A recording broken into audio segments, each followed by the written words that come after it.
The first thing I want to talk about is the Cleveland Cavaliers, who got eliminated, and not even 10 minutes into this, we didn't even get to process anything before the fallout. All the reporting about what went wrong came out. And there is a lot of pressure now, clearly, especially considering all the stuff that they gave up for Donovan Mitchell, and they need to keep him. They cannot afford to lose him. He's in a situation where he's got a player option after this year, so he could become a free agent. And the Cavaliers are really going to need to get him committed on some type of extension. What happens if he puts him in a situation where he doesn't commit to them to any type of extension, but he doesn't demand a trade either? Some tough decisions will have to be made. And Darius Garland's future is also being reported on.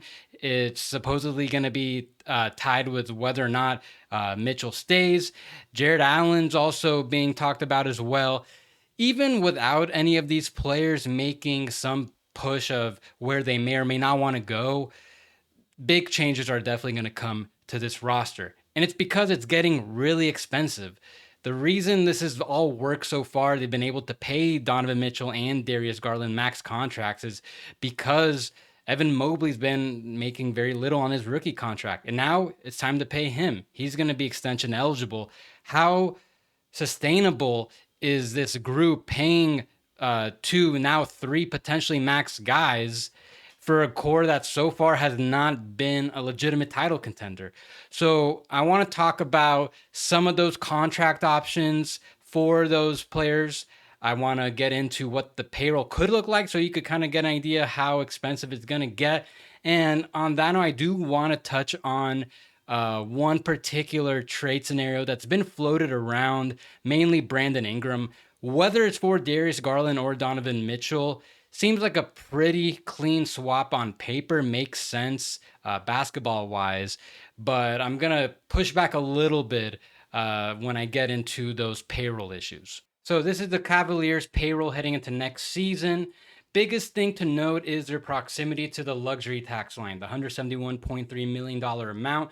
They're roughly $10 million below it. Now, I don't expect them to cross that point at any time next season.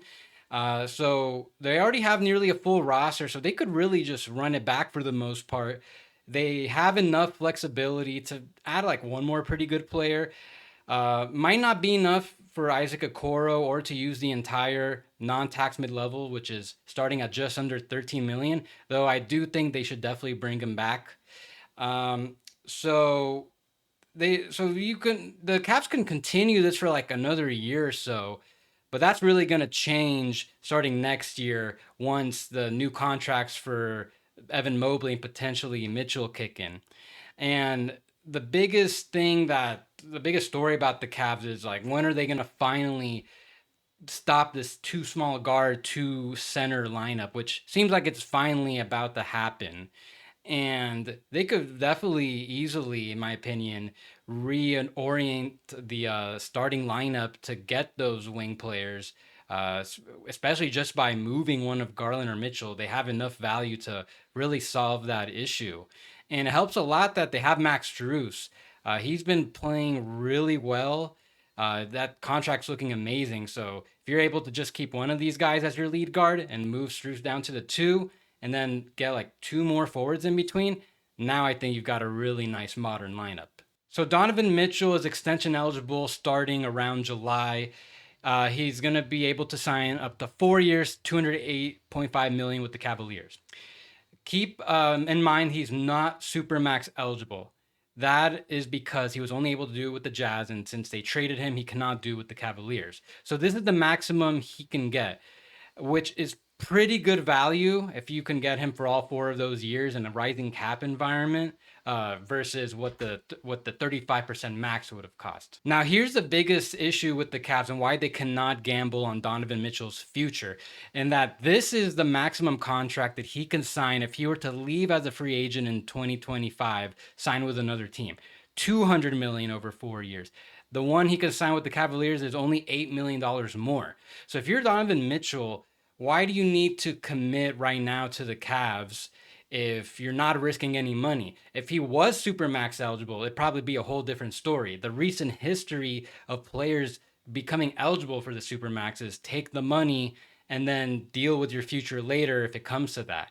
So they're going to have to get some kind of commitment from him, or they're going to have to, I think they're definitely going to have to make some tough decision. Now, if Donovan Mitchell does extend with the Cavaliers, there's another alternative he could pursue, which is a short-term extension, and I'll explain why. Two reasons. One, he does keep some flexibility open for the future if he doesn't want to be in Cleveland.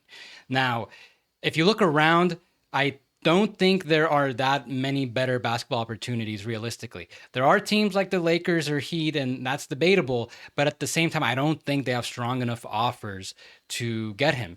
And then you got a team like Brooklyn. He does want to be, the reports in the past are that he does want to be in New York, and they do have enough to get to acquire him, in my opinion.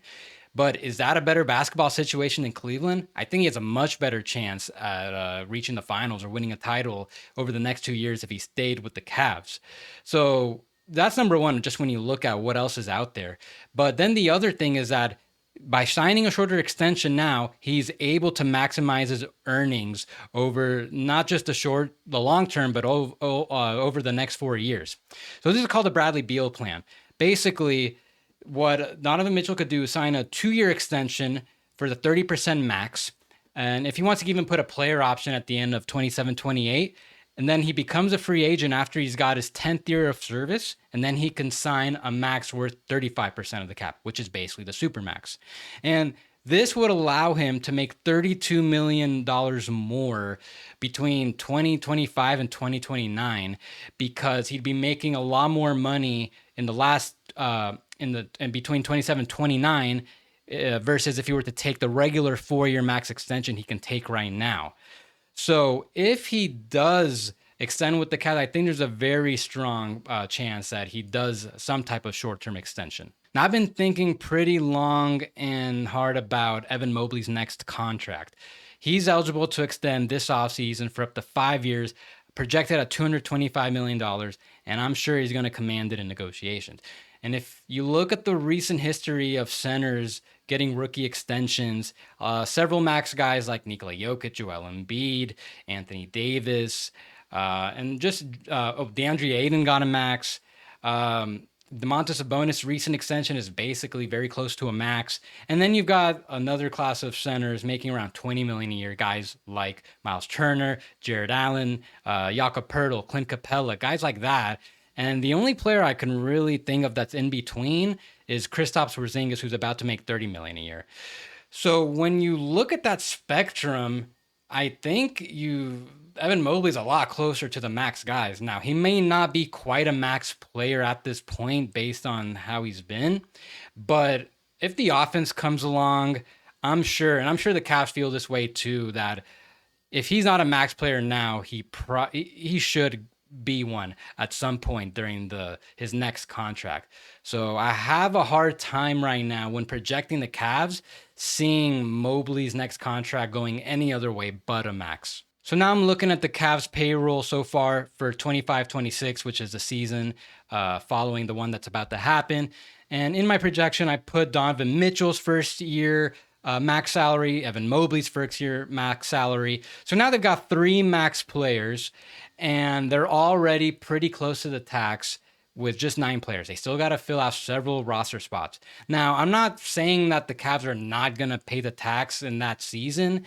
It's just that the roster needs to be good enough. The Cavs have had an appetite to spend in the tax before when they had LeBron James and Kyrie Irving. So if they can just shift some pieces around and really make it a true contender, which is easier said than done, then yeah, I'm sure they'd be willing to pay some tax soon. But generally speaking, I just don't even think the 3 max structure might even be viable for the Cavs, which is why I'm not a big fan of the Brandon Ingram scenarios that it's being floated out there. Because if he's going to demand the max, then you're looking at these same problems going forward. So if you're the Cavs, you really want to have 3 max players where only one of them is a bona fide top 15 to 20 player. So I think that they're probably better off distributing that salary slot to multiple wing players and resolve the wing situation that way. Now, they don't need to make changes right now. Mainly because there's a chance, like, what if the offers for Darius Garland, Donovan Mitchell, Jarrett Allen are just not good enough? You don't want to make a bad trade. So they could take these decisions into the trade deadline, but definitely before this 25-26 season, the changes will be made.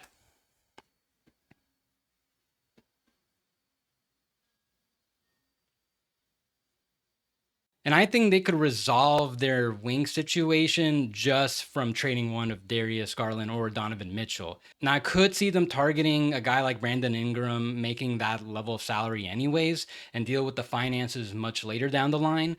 But I would definitely see if you can turn one of those guys into like multiple, more affordable wing players, like some type of combination of Denny Avdia, Kyle Kuzma, Jeremy Grant, just a couple guys that you can bring in.